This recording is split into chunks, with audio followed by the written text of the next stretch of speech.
presentar al pastor que nos predicará la palabra. Él es chileno como nosotros, procede de Viña del Mar, de la iglesia Gómez Carreño, muchos años que se fue a Estados Unidos, está radicado allí. En el viaje que nosotros hicimos a Norteamérica el año que pasó, visitamos su iglesia en Nueva York y de verdad disfrutamos de momentos muy cálidos y agradables, porque fue como estar en un culto de los nuestros acá en Chile. Así que es bienvenido él al medio nuestro, porque es uno de los nuestros. Pastor Héctor Araya Villagra está junto a su esposa Elizabeth Araya y algunas de sus hijitas. Fuimos tremendamente bien atendidos. El pastor tuvo una gestión muy grata para con nosotros, dejó mucho de sus quehaceres por acompañarnos, por brindarnos apoyo, por brindarnos también orientación en Nueva York. Así que deseamos que el Señor Dios bendiga a este su siervo y su palabra sea una riqueza para nosotros.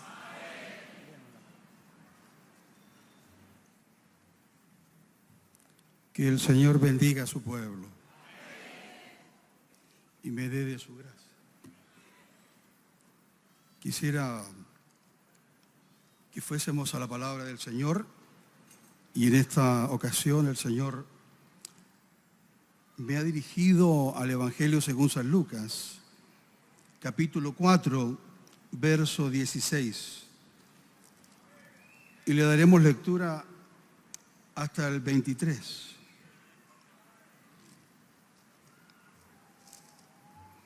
Dice así la palabra de nuestro Señor. Vino a Nazaret, donde se había criado, y en el día de reposo entró en la sinagoga conforme a su costumbre y se levantó a leer. Se le dio el libro del profeta Isaías, y habiendo abierto el libro, halló el lugar donde estaba escrito: el Espíritu del Señor está sobre mí, por cuanto me ha ungido para dar buenas nuevas a los pobres.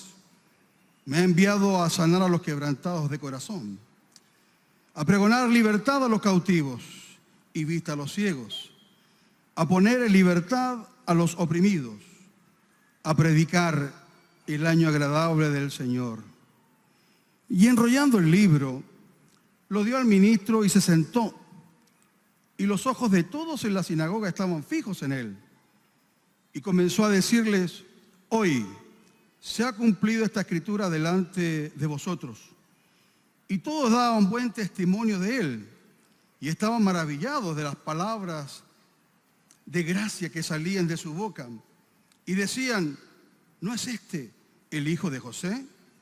Él les dijo: sin duda me diréis este refrán: médico, cúrate a ti mismo de tantas cosas que hemos oído que se han hecho en Capernaum, haz también aquí en tu tierra. Que el Señor añada bendición a su palabra.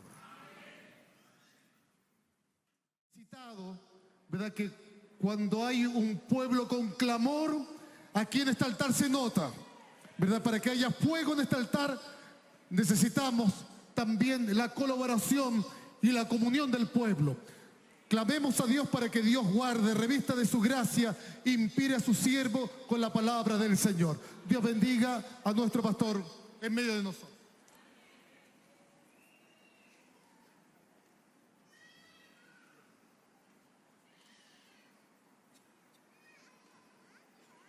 El Señor continúe bendiciendo a cada uno de nosotros en esta noche. Es para mí todo un privilegio el poder estar en este hermoso lugar. Es un privilegio el poder estar con el pueblo redimido, comprado con la sangre del Cordero. Quiero saludar a mi amado obispo, a mi pastora diaconisa, a quien apreciamos y queremos muchos, y también saludar al directorio, a cada uno de los pastores que nos honran el que en esta noche usted pueda estar presente para escuchar una exposición que con seguridad no le puedo enseñar nada. La experiencia de hombres que han hecho historia en nuestro país, que han levantado una iglesia a esta dimensión, que con seguridad sin la ayuda del Señor no hubiera sido posible. Pero hombres que mano a mano, brazo a brazo, han hecho proezas para el Señor, como se dijese hace más de 30 años atrás. En esta noche, para mí, sabe que yo estoy más acostumbrado a un salón de clases. Y miro y ahora como que se me agrandó el salón de clases. Que el Señor me dé de su gracia para poder traspasar lo que Él me ha hecho sentir que debía de entregarle al pueblo del Señor en esta noche. Quiero saludarles a cada uno de los pastores que día a día hacen que este evangelio llegue a los diferentes hogares, a los diferentes oídos, en la montaña, en el llano, cerca del mar, en diferentes lugares de este planeta Tierra, ya que la iglesia unida está en diferentes partes de este globo terráqueo, es una bendición de parte del Señor. Saludar a los pastores que están en el altar, pastor presidente de Argentina, a mi pastor que nos honra también en Francia, haciendo no patria chilena, sino haciendo patria celestial. En Suecia, ¿verdad? A nuestro pastor que cuenta sus anécdotas y tan fogoso. Yo a veces digo ahora, después de escucharlo, ¿qué voy a predicar yo si ya lo dijeron todo? ¿Verdad? Al pastor Marco, con el cual somos amigos en Canadá. Y es verdad que se viven ciertas experiencias pero yo no quiero contarles de esas experiencias. Quiero hablarles de Jesucristo. Quiero honrar a mi esposa, que esta noche me acompaña juntamente con mi hija menor, ya que la mayor está casada. Se casó con un miembro de la iglesia de mi pastor, ¿verdad? De la primera iglesia de Cerro Navia, ¿verdad? De mi pastor Villalobos, y me la robó. Y como si esto fuese poco, se fue a Nueva York y allá me la sigue robando. Él se casó con uno de nuestros hermanos de la iglesia unida metodista pentecostal. Así que estamos unidos por donde queramos. Y es una honra. Salió muy bueno. Así que felicitamos a nuestro pastor Villalobos porque lo formó muy bien. A Diego, si estás mirando, un saludo, te queremos mucho, al igual que la iglesia. Por misericordia del Señor, no tengo iglesia, porque la iglesia no es mía, la iglesia es del Señor Jesucristo. Cuando me dicen cuántos miembros tiene su iglesia, yo le digo ninguna, porque la iglesia no es mía, la iglesia le pertenece al Señor. El Señor Jesucristo tiene un montón de ovejas ahí y a mí por misericordia me toca pastorearlas, por solo misericordia. Porque nada de lo que tenemos es nuestro, todo es pura misericordia del Señor. Así que venimos de una ciudad muy lejana, de Nueva York. A propósito, yo no hablo sueco, apenas hablo un poquito de inglés. Solo sé decir hello y con eso es suficiente, ¿verdad? Pero quiero cordialmente invitarles a todos a Nueva York. Están todos cordialmente invitados a Nueva York. Amén. Van a ser atendidos como los ángeles, que no comen ni duermen.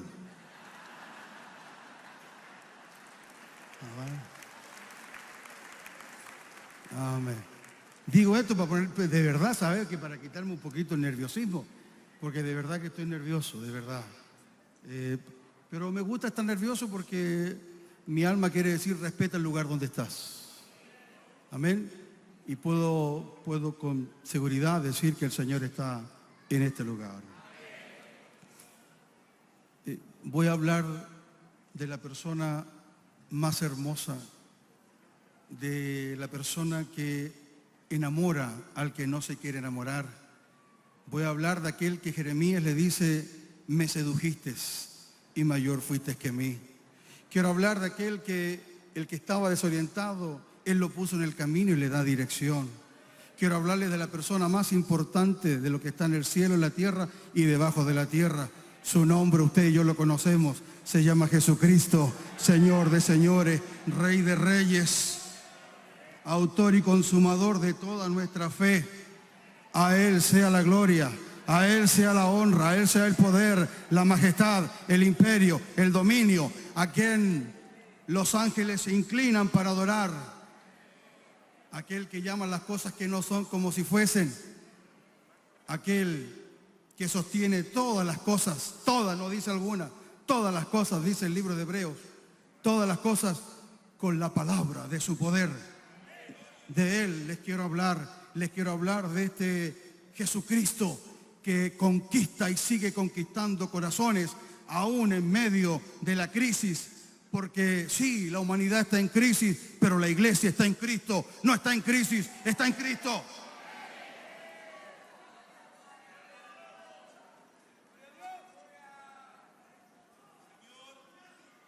De que ataquen a la persona de Jesucristo no es nuevo.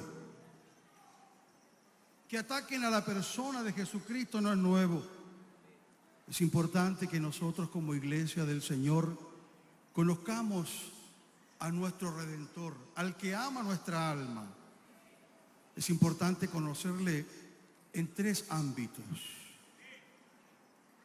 En esta ocasión habíamos leído el capítulo 4 de Lucas, desde el versículo 16 al 23. Y pareciera de que al tocar este versículo bíblico, este capítulo, y este párrafo, esta porción tan hermosa, pareciera que no nos revela tanto y quizá hemos pasado muchas veces por ahí. Sin embargo, es un capítulo sumamente importante. Tiene que ver con la historia, tiene que ver con la humanidad de Jesucristo y tiene que ver con la deidad de Jesucristo. Tres ámbitos importantísimos a considerar. La persona de Jesucristo siempre ha sido, siempre, el mundo, el secularismo, la filosofía, en sus diferentes áreas, como el gnosticismo, han siempre querido manchar, han querido provocar una duda de que Jesucristo nunca fue hombre, de que ese Jesucristo no es Dios. Y alguno se inventó y dijo: Jesucristo es solamente un cuento. Tanto fue así que al estudiar el propósito del Nuevo Testamento, podemos ver nosotros que si observamos a cada uno de los que escriben el Nuevo Testamento, vemos de que el propósito de los apóstoles no fue otro sino mantener la sana doctrina. Mantener la doctrina de que Jesucristo, como nos dice el libro de Juan, es el Hijo de Dios. Como nos dice Lucas, Jesucristo es el Hijo del Hombre. Como nos dice Marcos, Jesucristo es el siervo de Dios. Como nos dice también Mateo, Él es el Mesías para su pueblo. El apóstol Pablo es llamado a sentar doctrina, como lo hace también Juan. Así que definitivamente comienzan una historia, comienzan ellos a dejar por sentado, tanto así que el apóstol Pablo en el libro de Efesios capítulo 2, versos 20 al 22 nos dice, nos enseña, nos dice que debemos de estar nosotros sentados en la doctrina de apóstoles y profetas, cuya piedra angular es nuestro Señor Jesucristo. No podemos cambiar ese fundamento, no podemos cambiar esa doctrina. Esto echa por tierra de que el Jesucristo de ayer no es el mismo de hoy, que el Jesucristo histórico es falso y que el Jesucristo divino nunca lo fue. Jesucristo, al hacerse hombre y al comenzar su ministerio, en el libro de Lucas nos enseña una tremenda revelación. Dice la Escritura de que, número uno, va a quitar ciertos comentarios anticristianos, incluso dudas que a veces incluso en el pueblo de Dios nacen, como por ejemplo, ¿qué hizo Jesucristo desde los 12 a los 30 años? Nadie lo sabe, es un misterio. No, no es un misterio, porque Jesucristo no es místico. Jesucristo es la verdad absoluta, la luz del mundo.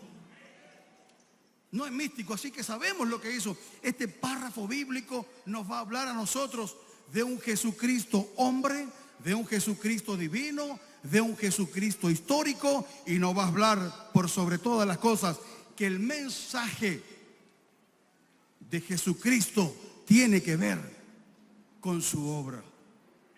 Es importante observar a Jesucristo como persona en estas tres diferentes áreas o en estos tres diferentes ángulos, pero también no podemos olvidar hablar de la obra de nuestro Señor Jesucristo. A veces podemos amar más la obra que a la persona de Jesucristo. Es importante conocer y amar más a la persona que la obra. Yo no amo a mi esposa porque me cocina, yo no amo a mi esposa porque me sirve la mesa, yo no amo a mi esposa porque ella sencillamente me atiende o porque tengo el favor de ella, sino que yo amo a mi esposa por quien ella es. Asimismo, la iglesia debe de amar a Jesucristo, aunque estemos pasando situaciones difíciles. El amor a Jesucristo es intocable.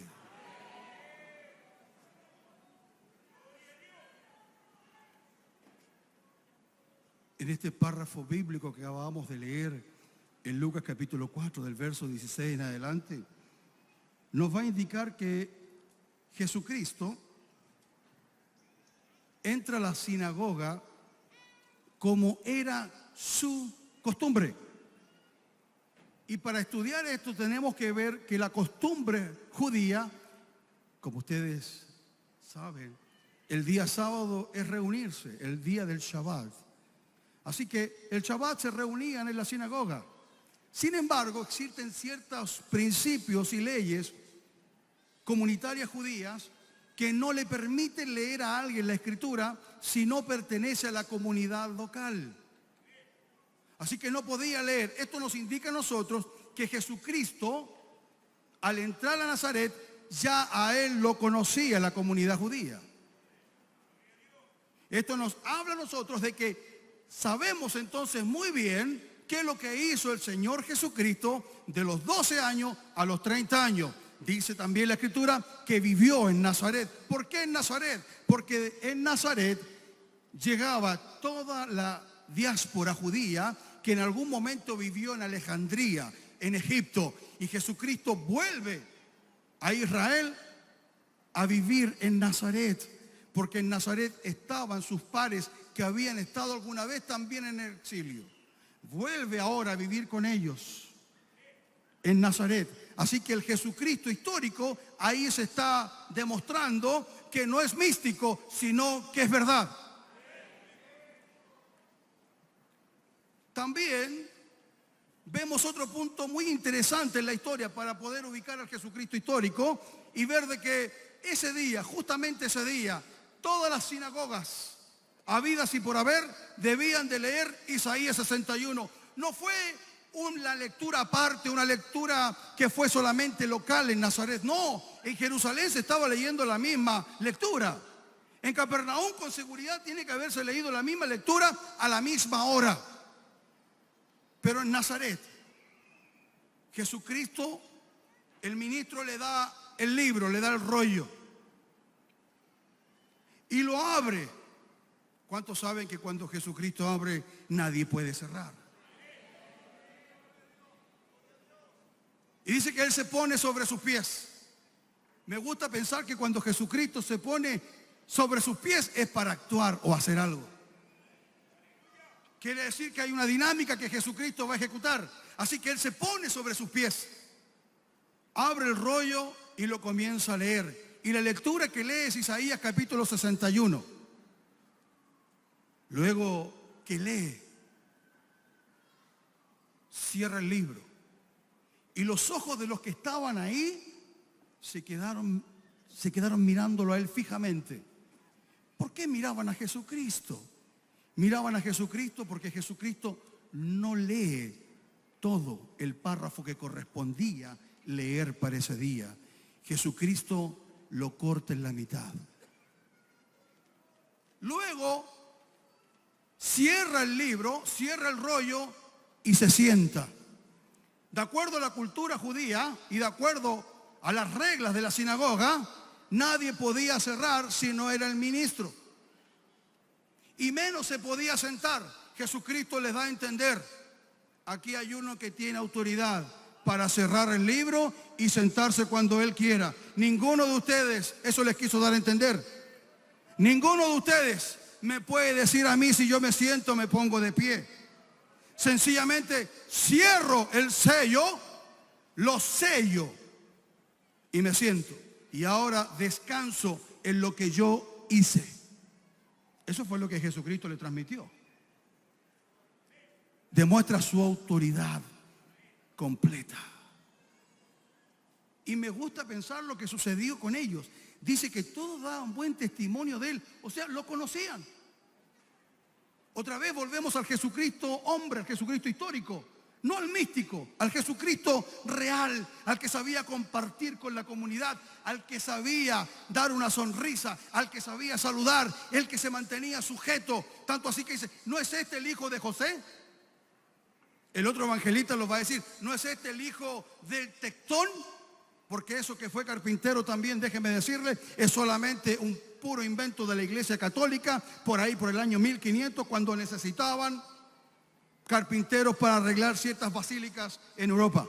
Porque Jesucristo, la palabra original es: este no es Ben Joseph, el Tectón. Tectón es un constructor. Tectón es uno que es constructor por excelencia. Aquel que ordenó las estrellas, aquel que le dijo al sol: ponte ahí, ponte luna. Jesucristo no era un simple carpintero, es el Tectón del universo. Así nos dice San Juan, que todas las cosas por él y para él fueron hechas, y sin él nada de lo que fue hecho hubiese sido hecho para él. Para él sea la gloria.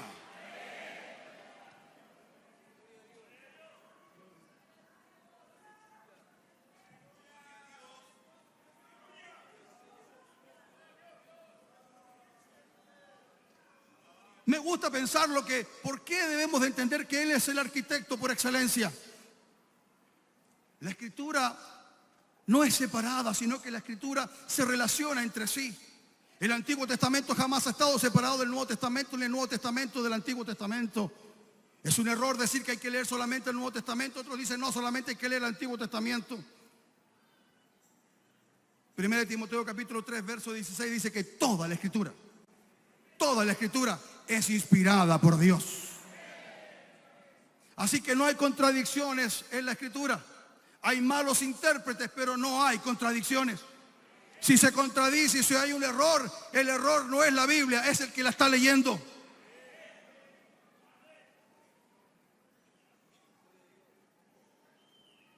Jesucristo es el tercer gran constructor de la historia de Israel. El primero se llamó Mahalael y construye un tabernáculo. Y dice que Moisés oró y le traspasó espíritu de sabiduría. Mahalael significa a la sombra de Dios.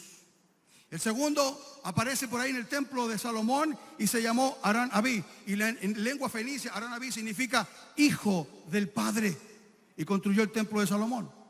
Y el tercer constructor se llama Jesucristo.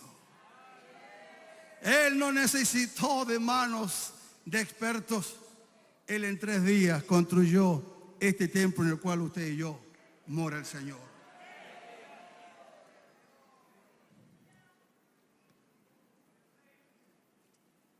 Jesucristo demuestra su humanidad.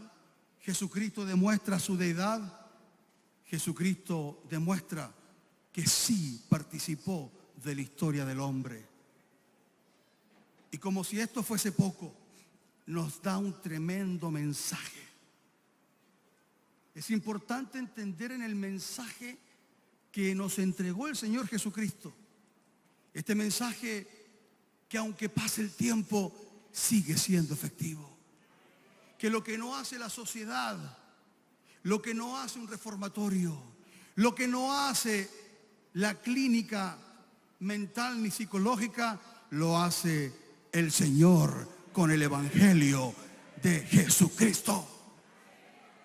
Sigue siendo efectivo el mensaje de la cruz. Sigue siendo efectivo el mensaje de aquel humilde Señor que vino a servir a la humanidad.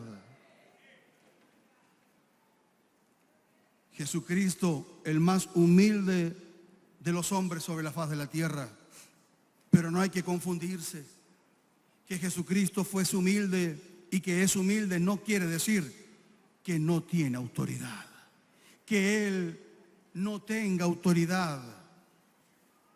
Y me gusta pensar, y quiero complicarlo, discúlpeme, que Él no tiene autoridad. Dice algunos teólogos, Él es la autoridad. Porque el tener indica cantidad. Y Jesucristo nunca dijo, yo tengo el camino. Nunca dijo, yo tengo la verdad. Él nunca dijo, yo tengo la vida. Él dijo, yo soy el camino. Yo soy la verdad y yo soy la vida eterna. Él no tiene, Él es, yo soy, le dijo.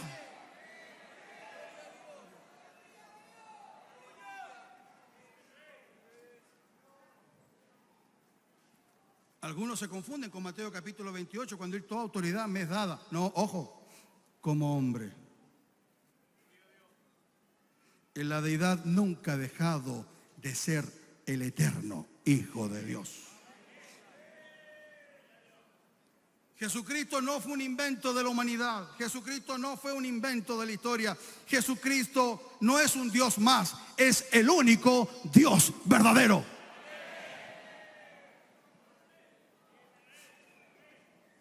Y en este capítulo bíblico los observamos Jesucristo en toda su dimensión, en todos los ángulos revelados al hombre.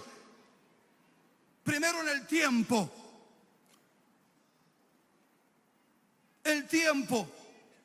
que la palabra profética dicha por el profeta Isaías en el capítulo 61 se cumpliese en ese preciso momento.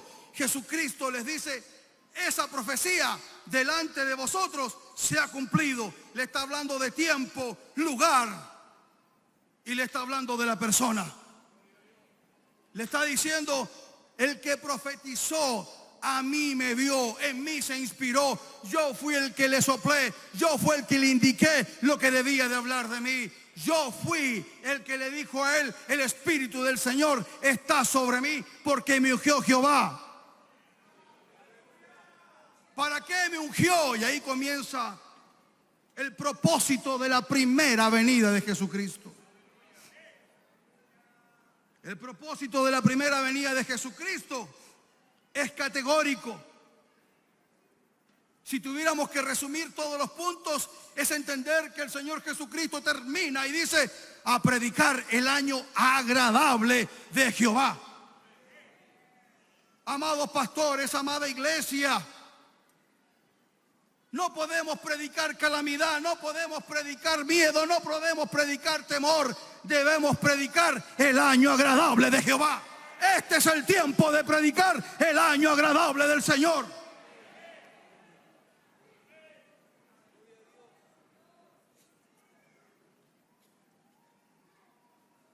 En la sinagoga lee Jesucristo y le dice a predicar las buenas nuevas a los pobres. A Jesucristo le interesan los pobres, pero sobre todas las cosas, el pobre de espíritu. Bienaventurados los pobres de espíritu, le dice luego en Mateo capítulo 5 en el Sermón del Monte. Bienaventurados los pobres de espíritu. La necesidad de ser humilde de espíritu. El evangelio no es para enseñorearlos. El evangelio es para volvernos humildes.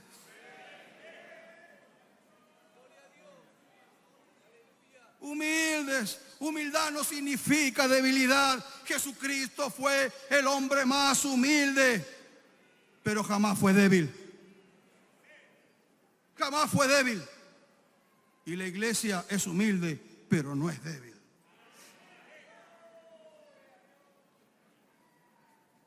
Segundo, le dice poner libertad a los cautivos. La iglesia tiene una tremenda misión todavía de liberar cautivos. Hay personas que todavía están oprimidas por el pecado, las drogas. Es más importante que cualquier otra cosa. La iglesia no puede perder de vista su misión sobre la faz de la tierra. No hay ninguna misión más importante que predicar el evangelio de Jesucristo. No hay un honor más grande sobre la faz de la tierra que ser hijo de Dios. No hay título eclesiástico que pueda ser que el hombre se exalte. Sencillamente debemos de conformarnos con que el Señor nos llame siervos y siervos inútiles, porque hemos hecho lo que debíamos sencillamente de hacer.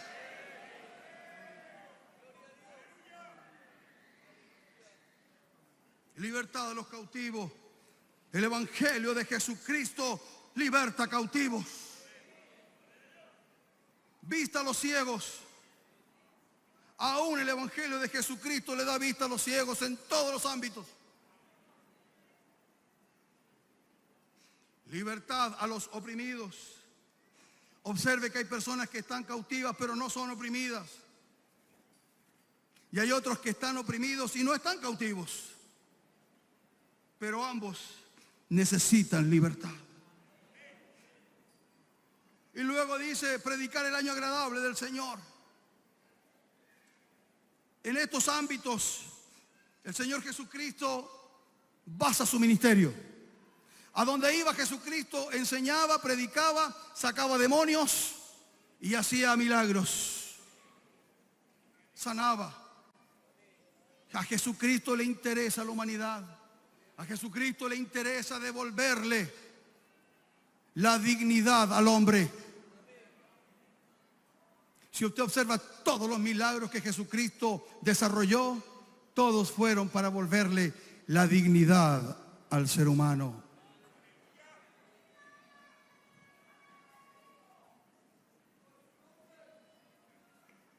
En algún momento, Juan el Bautista está turbado. Juan el Bautista manda a sus discípulos a preguntarle al Señor. Observe aquel hombre que decía, no soy digno de desatar la correa de su calzado. Aquel que dijo, he ahí el Cordero de Dios que quita el pecado del mundo. Quiere decir que Juan tenía un mensaje, lo había predicado, pero en algún momento está confundido, en algún momento Juan está turbado, está en la cárcel, pero no solamente en la cárcel, detrás de las rejas, sino también que empieza a dudar del mensaje que le entregó. Esto quiere decir que Juan en ese momento está en crisis. Y observe lo que Jesucristo le contesta. Jesucristo no le dice, ¿cómo va a ser si Juan me conoce? Si somos primos. Si Juan conoce mi trayectoria. ¿Cómo que no? Si él fue el que profetizó. Él fue el que vio cuando descendía el Espíritu Santo sobre mí, como en forma corporal de paloma. Si él fue el que dio testimonio de mí, ¿cómo me manda a preguntar esto? No, Jesucristo le responde y le dice, dile a Juan. Les cambió el mensaje a los discípulos de Juan. Ustedes vienen con cuestionamientos a mí. Yo les voy a cambiar el chip, les voy a dar un mensaje nuevo. Les voy a dar otro mensaje más importante, porque Juan necesita en este momento también escuchar quién soy yo, dijo el Señor. Dile a Juan, díganle a Juan.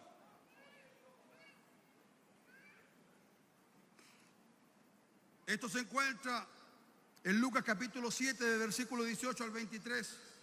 Haced saber a Juan lo que habéis visto y oído. A esos que venían con incredulidad los convierte en testigos. Porque hay testigos que solo ven pero no escuchan. Hay otros que escuchan y no han visto nada. El evangelio es vivenciable. Hay que escuchar y hay que vivir lo que predicamos. No es solamente decirlo, sino que también hay que vivirlo. No podemos presentarle al mundo una dicotomía, que el mensaje es bueno, pero el ejemplo es malo. Déjeme decirle que el Señor Jesucristo nos registra en su palabra: ejemplo os he dado. Él se da a conocer como el gran ejemplo. Como yo hago, vosotros también haréis. Él lleva el mensaje a lo personal. Él lleva el mensaje hacia Él, diciendo: no basta solamente con conocer y predicar, también hay que practicar, para que no seamos como el padre Gatica, que predica y no practica.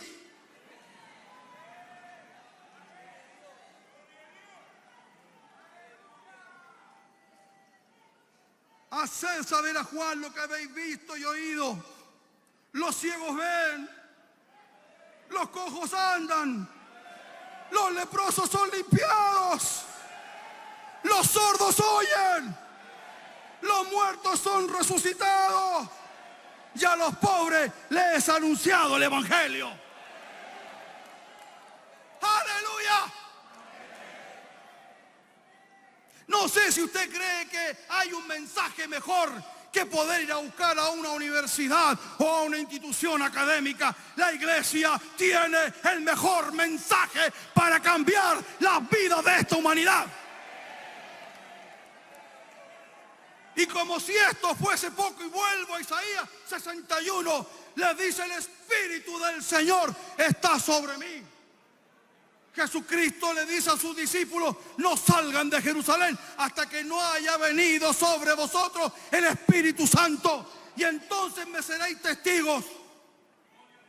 Jesucristo sabía muy bien que para ser un buen testigo no basta tener un mensaje, sino también se necesita poder, y poder de lo alto. Este evangelio arrollador, este evangelio revolucionario no puede predicarse de otra forma que no sea bajo la unción de su Espíritu Santo. Esa es la diferencia. Cuando me preguntan a mí: ¿y usted de qué denominación es? Pentecostal de la cabeza a los pies. Es que los pentecostales son emocionalistas.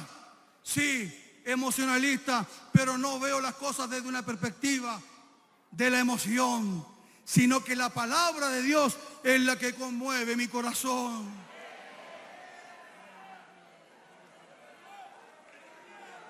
No le presento mis emociones a Dios, sino que Dios, cuando leo su palabra, me emociona por completo.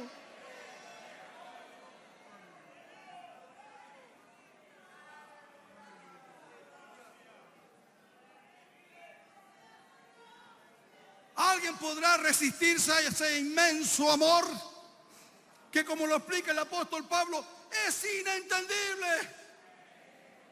Porque ¿cómo lo puedo expresar? ¿Cómo lo puedo explicar? Es tan grande que no puedo ir encima de él. Es tan profundo que no puedo ir debajo de él. Y es tan ancho que no puedo salirme de él. Es por eso que el Evangelio según San Juan capítulo 3 verso 16 dice: porque de tal manera, no pudo ponerle un número. No pudo decir: son 1.500 millones de veces que te ama. No, sencillamente dijo: no tengo cómo expresar. No hay otra palabra en hebreo, no hay otra palabra en griego, no hay otra palabra en ningún lenguaje sobre la faz de la tierra que pueda demostrar el amor de Dios. Sencillamente lo expresa y dice: porque de tal manera amó Dios al mundo.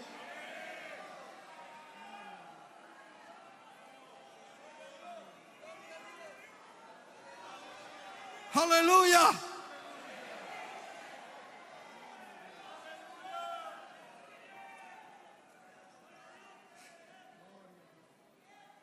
Espero no ser extenso, ni tampoco cansarlo, ni aburrirlo. En aquel momento Jesucristo les dice: este día delante de vosotros se ha cumplido. Este día, el año del día agradable, este día se cumplió delante de vosotros.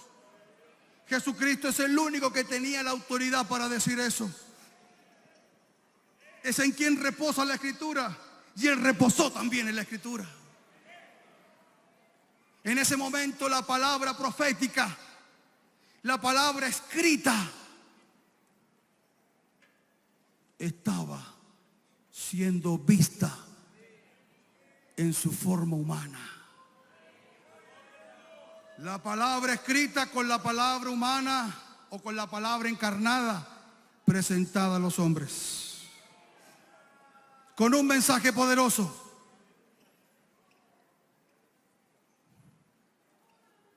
Jesucristo es Dios, 100% Dios. Jesucristo es hombre, 100% hombre. Él lo da a declarar de una infinidad de veces en la Escritura. Juan no haya cómo explicar esto. Juan dice: ¿cómo le explico a los que van a leer este legado de evangelio? ¿Cómo les explico? Y él se refiere al Señor Jesucristo de la siguiente manera, y lo indica en un tiempo y dice: en el principio era el Verbo, y el Verbo era con Dios. Y añade: y el Verbo era Dios.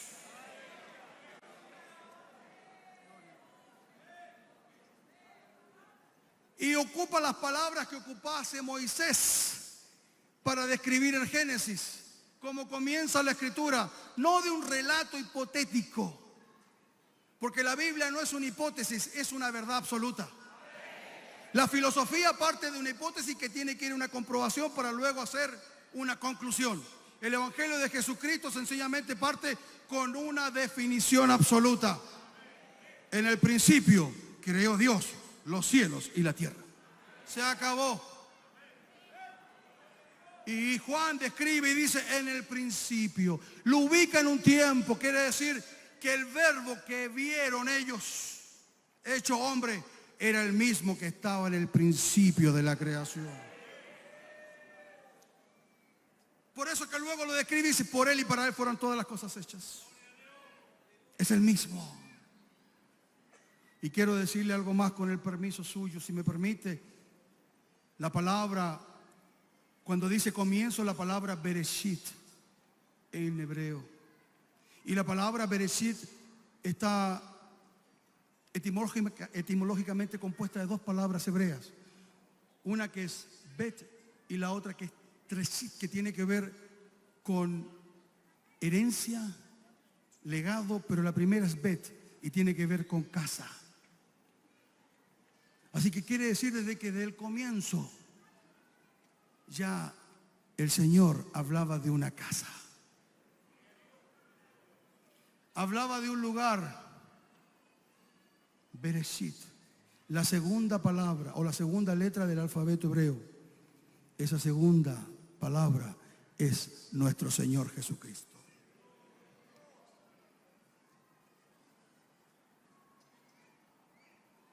Es Juan el que nos va a decir a nosotros acerca de la deidad de nuestro Señor Jesucristo y presentarlo como el Logos de Dios, como el Verbo en latín, como Logos en griego, como Menra en hebreo, el Logos.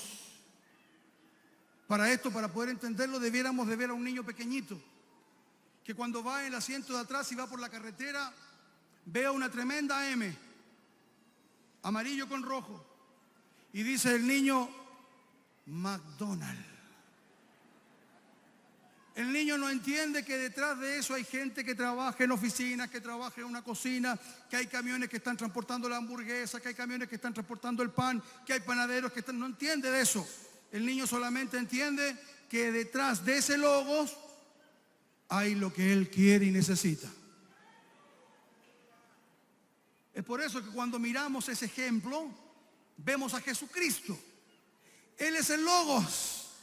Hay cosas que no entendemos del cielo, pero sencillamente entendemos que a Él lo necesitamos.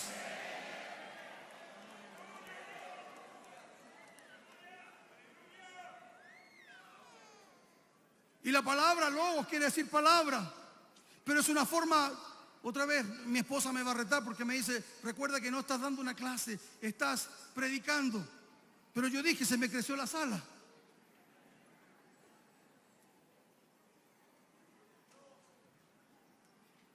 La palabra Logos quiere decir palabra, es una forma antropomórfica de hablar. Dios habla de una forma antropomórfica. ¿Qué quiere decir esto? De una forma humana, que se hace entendible al hombre, que va a ocupar los sentidos del hombre para que Dios le pueda hablar y lo va a hacer entendible. El mensaje es entendible, no es confuso como algunos creen. Ay, qué difícil estudiar la Biblia. No, jamás, métase con Jesucristo y usted la va a entender clarito. ¿Sabe por qué? Escúcheme por favor. Porque cuando Dios habla, cuando Dios inspiraba a los profetas, ¿usted quién cree que hablaba cara a cara con Moisés? El Logos. ¿Quién fue el que bendijo a Abraham? El Logos. ¿Quién fue el que le dijo a Jacob, te voy a cambiar el nombre? Un ángel no puede porque no tiene esa autoridad de parte de Dios. El Logos. Así que todo el mensaje que viene del cielo, Él lo decodifica para que nosotros lo entendamos. Pero no se queda ahí. No se queda ahí. Lo que nosotros clamamos, gemimos, pedimos, Él lo decodifica al Padre.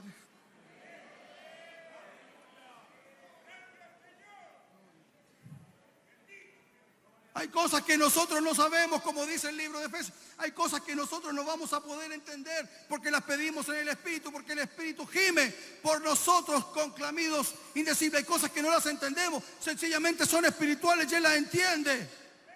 Pero hay uno que la comienza a decodificar en el cielo. Él es el Logos. El autor y consumador. Si no fuera por Él, la Biblia no existiría. Él les dice a los fariseos, escudriñad las Escrituras porque ellas dan testimonio de mí. No vamos a encontrar otra persona que no sea la persona central de las Escrituras, que es nuestro Señor Jesucristo. Él es la máxima autoridad. Cuando Él abre, nadie cierra. Y cuando Él cierra, nadie abre. Él es el que tiene la última palabra, el amén.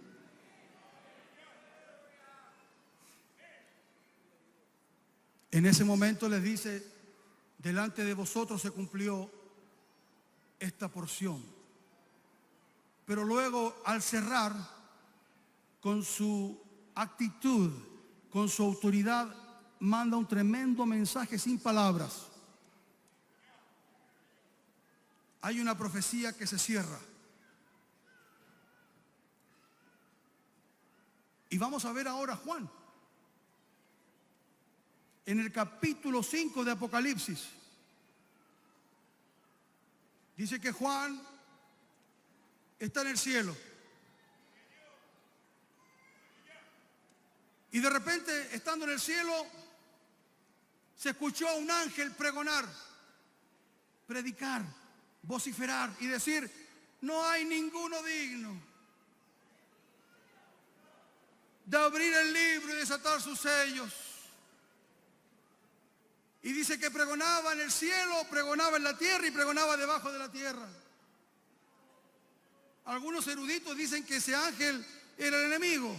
Otros dicen que era un ángel desinformado. La situación es que Juan dice, y yo lloraba mucho. Así está hoy en día la sociedad. Pareciera que al ver los ejemplos de muchos líderes, pareciera que al ver la debilidad de algunos,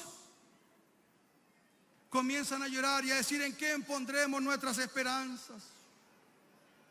¿En quién vamos a creer? ¿A quién podremos escuchar? Y Juan lloraba mucho. Demostraba una frustración Juan, porque no había sido encontrado ninguno digno, según el ángel que pregonaba, ni en el cielo, ni en la tierra, ni debajo de la tierra. Pero dice que se levantó uno de los ancianos. Y quiero decirle algo, de acuerdo a las leyes escatológicas, a las interpretaciones escatológicas, los 24 ancianos no tienen nada que ver con las tribus de Israel, porque en el capítulo 4 de Apocalipsis la iglesia ya está en el cielo. Así que esos 24 ancianos no sabemos quiénes son, pero son de la iglesia del Señor Jesucristo. Y uno de esos 24 ancianos le dice a Juan, parafraseando: Juan, no le prestes atención a ese ángel. Ese ángel es mentiroso. Ese ángel nunca leyó a Filipenses capítulo 2, versículo 10.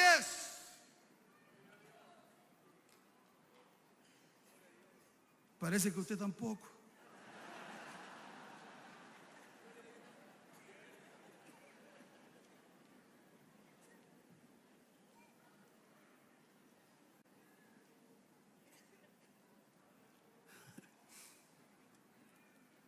Del versículo 6 comienza la humillación de Jesucristo, pero el 10 comienza su exaltación. Y dice, para que en el nombre de Él se doble toda rodilla, de lo que está en el cielo, de lo que está en la tierra y debajo de la tierra. Ese ángel nunca lo leyó. El ángel, por si acaso. Y le dice: Juan, no llores. No, pero es que salió un ángel diciendo que no hay ningún digno. Juan, no llores. Lo consuela. Le quita primero su angustia, le quita primero su tristeza y luego le da un mensaje certero. Le dice: Juan, hay uno digno.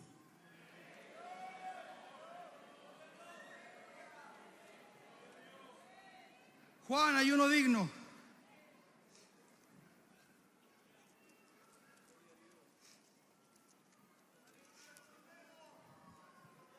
Hay uno digno de abrir el libro, y no solamente de abrirlo, sino también de leerlo como lo hizo en la sinagoga. Y no solamente de leerlo, sino también mirarlo. He aquí el león de la tribu de Judá, la raíz de David, ha vencido para abrir el libro y desatar sus 7 sellos.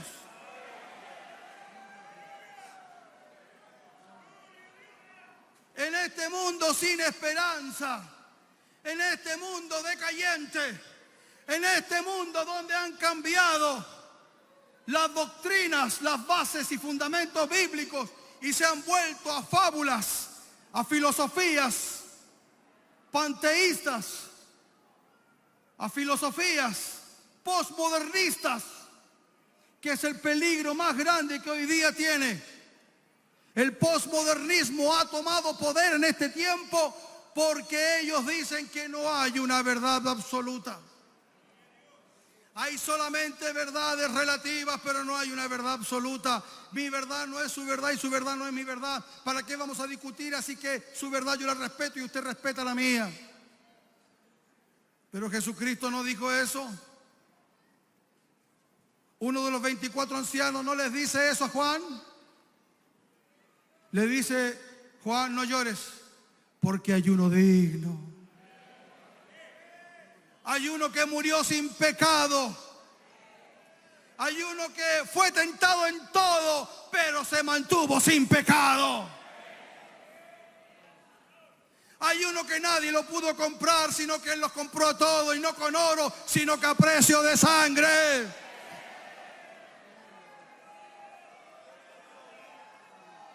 Ese es digno.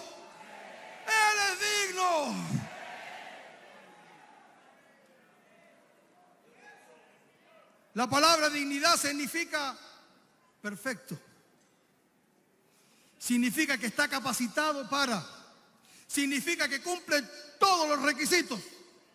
Significa que nadie puede agregar lo que ese digno dice. Lo que hizo, como dijese también el evangelista, consumado es. Nadie puede agregarle ni una jota ni una tilde, porque el digno hizo todo por nosotros.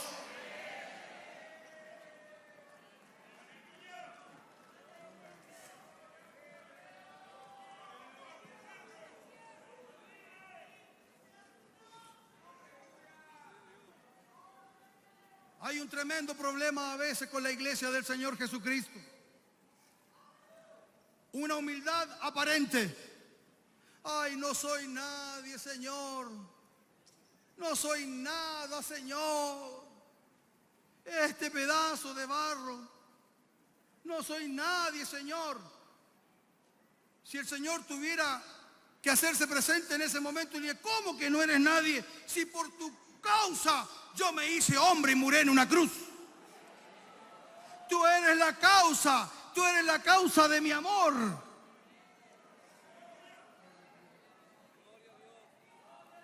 La iglesia del Señor Jesucristo necesita conocer su identidad y su posición. Su autoridad y mensaje no puede ser cambiado. Siglo XXI necesita a Jesucristo. La generación X y la generación Z y la generación Y y los milenios necesitan a Jesucristo como usted y yo lo necesitamos en nuestra generación.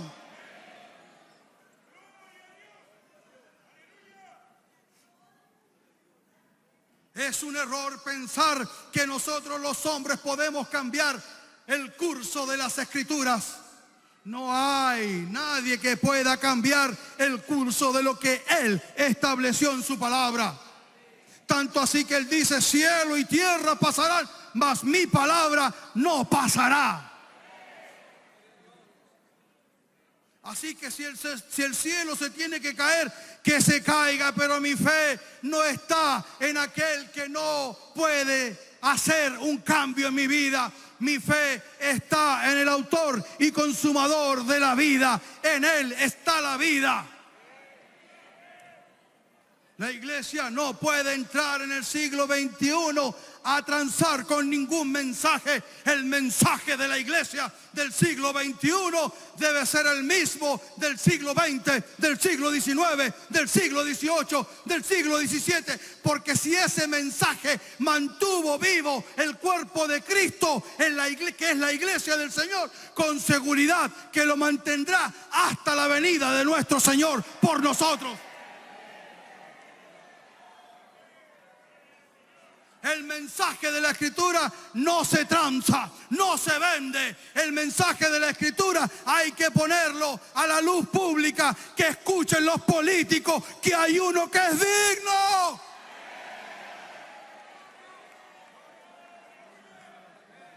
Que escuche el Congreso, hay uno que es digno. Que lo escuchen las diferentes universidades. Hay uno que es digno. Y quiero decirle que cuando se desatan esos sellos, comienza la gran tribulación. Así que usted y yo vamos a ser testigos cuando el Señor Jesucristo abra el libro en el cielo. Yo no sé si usted está listo para ese gran momento.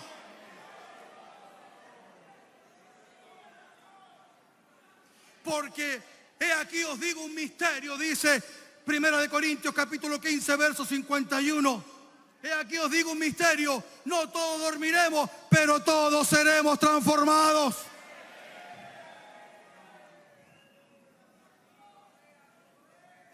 En 1 Tesalonicenses capítulo 4, versículo 13 en adelante dice, porque los muertos en Cristo resucitarán primero. Luego nosotros los que estemos vivos seremos transformados en un abrir y cerrar de ojos. En un pestañeo. La ciencia dice que un abrir y cerrar de ojos es un pestañeo. Dura 0,33 segundos. En 0,33 segundos usted y yo habremos sido transformados. Y los muertos en Cristo resucitarán primero, porque con voz de manto, con trompeta de Dios. ¿Sabe que se escucha a la velocidad del sonido? Se escucha a la velocidad del sonido. Los muertos van a escuchar a la velocidad del sonido. Porque va a ser un sonido de trompeta. La ciencia dice que la velocidad máxima del sonido son 999 kilómetros por hora. O sea que a esa velocidad los muertos van a escuchar. ¿Y por qué van a escuchar? Porque ya están en la presencia del Señor. Son los primeros que van a escuchar. Cuando comienza el Señor a decir: siervo Carlos San Martín, levántate.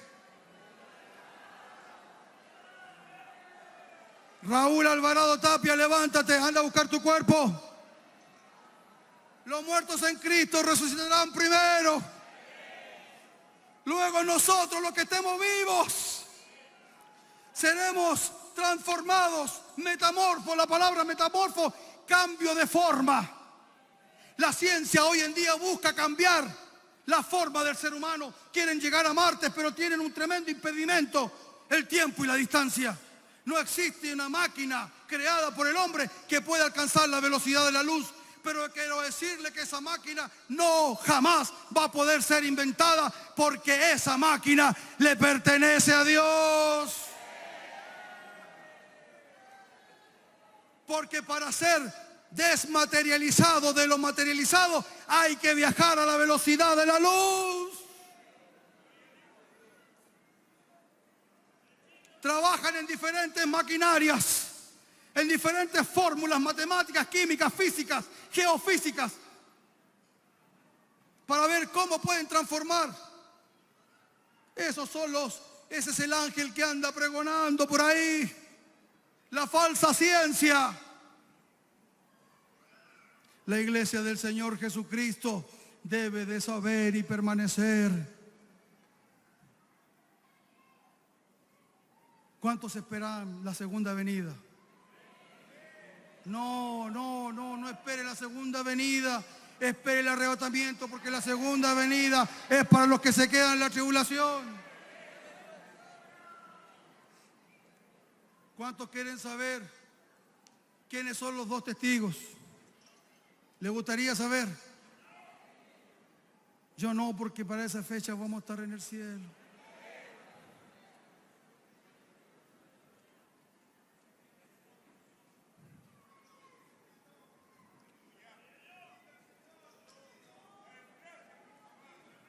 El que conoce ciencia entiende que aunque la palabra profética de Dios no es científica, sin embargo le da la respuesta a la ciencia.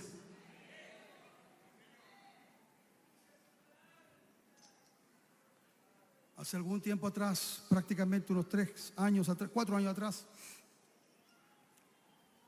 fuimos con mi familia a Orlando y específicamente nos dirigimos hacia Cabo Cañaveral, a donde se encuentra el lugar donde lanzan los cohetes al espacio, la NASA. Y quedamos maravillados cuando entramos a un salón donde está expuesto el transbordador, el último transbordador que fue el espacio. Y todos lo miraban y todos quedamos maravillados. ¡Wow, qué lindo, qué hermoso! ¿Cómo habrá llegado hasta el espacio y volvió? Y entonces había un señor ahí que pasaba casi desapercibido. Y yo al mirarlo con un traje azul, decía aquí con palabras chiquititas así: astronaut. Yo dije: significa astronauta.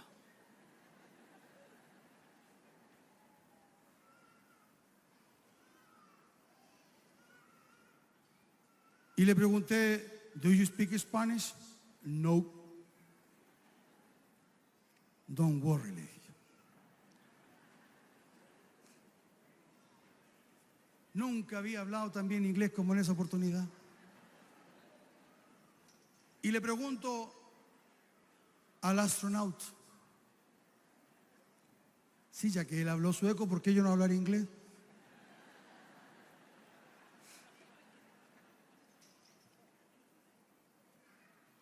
Le pregunto al astronauta, ¿cuáles son los próximos pasos de la NASA?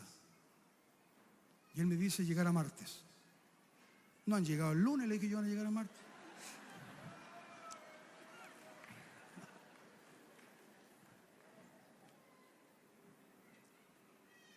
Queremos llegar a Marte y me explica eso de la imposibilidad del tiempo y de la materia. Entonces me explica una fórmula fenomenal, que cuando yo salí de ahí yo quería abrazar a mi esposa, a mis hijas y gritaba gloria a Dios solito. La gente me imagino que no entendía por qué yo estaba tan contento. Mi esposa, mis hijas me decían, ¿pero qué te pasó? Le decía, no, lo que pasa es que acabo de conversar con un astronauta ahí. No, lo que pasa es que él me explica que hay un tremendo problema, que es tiempo y espacio para poder llegar a Marte. Porque la ciencia ha comprobado que un día en el espacio, viajando a la velocidad de la luz, en la Tierra transcurren 1000 años.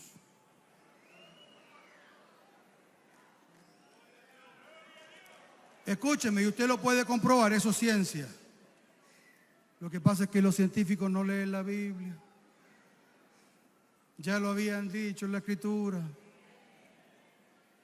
que 1000 años para el hombre son como un día para Dios.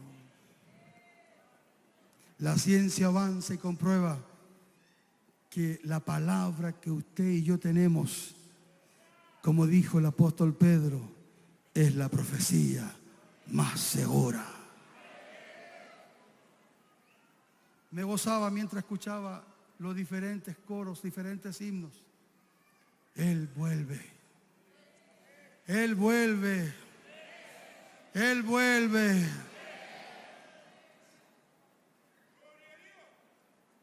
Pero no vuelve solito. Él vuelve con nosotros.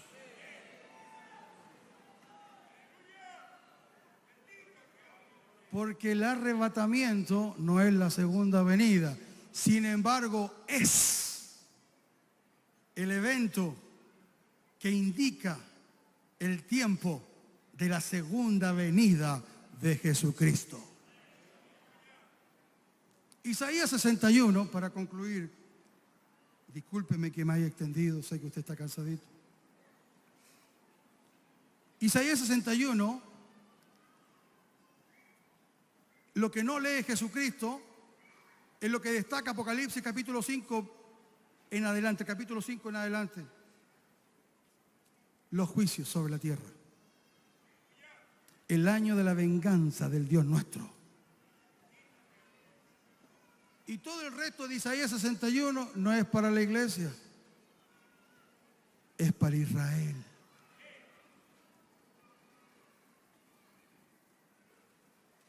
La iglesia debe saber que no es el Israel espiritual de Dios. La iglesia es la novia del Cordero. Israel pasa la tribulación, la iglesia no pasa la tribulación. Israel hereda la tierra, nosotros heredamos el cielo. Que nadie nos menosprecie diciendo que somos el Israel espiritual. Somos la novia del Cordero. Y a donde esté el esposo, estará la esposa. Y con él reinaremos, porque somos una nación santa, pueblo adquirido por Dios. Somos reyes y sacerdotes para la gloria del Dios nuestro. Mis amados pastores, hermanos, en Nueva York también se pasan penurias, tristezas. También hay un pueblo que sufre. Hay descomprensiones. por misericordia del Señor, ministro una iglesia multicultural, multilingüística. La mayoría de nuestra congregación son hermanos de Guatemala, a quien amo con profundo e inmenso amor. Un pueblo humilde, pero es un pueblo obediente. Que lo que más he tratado de inculcar es la posición que el creyente tiene en Cristo. Que la iglesia de Nueva York no es diferente a la iglesia de Chile. No existen denominaciones, solamente lo existe para un orden eclesiástico. Pero Él no viene por la iglesia de las asambleas de Dios. Él no viene por la Iglesia Unida Metodista Pentecostal. Él viene por una sola iglesia. El cielo no está parcializado. En el cielo el hombre no lo puede vender ni tampoco hacer diferentes lotes, porque el cielo le pertenece a Él solamente. Así que ayer me preguntaban, ¿cuál es la diferencia, pastor, usted que es pastor y ministro de la Asamblea de Dios y que aquí viene una iglesia distinta que es metodista pentecostal, unida metodista pentecostal? Yo le dije, ¿sabe? Le comento algo, no hay diferencia, es el mismo Dios. Es el mismo Dios. Ojalá nosotros, quiero decirle que allá no tenemos, los únicos chilenos somos nosotros. Y Diego,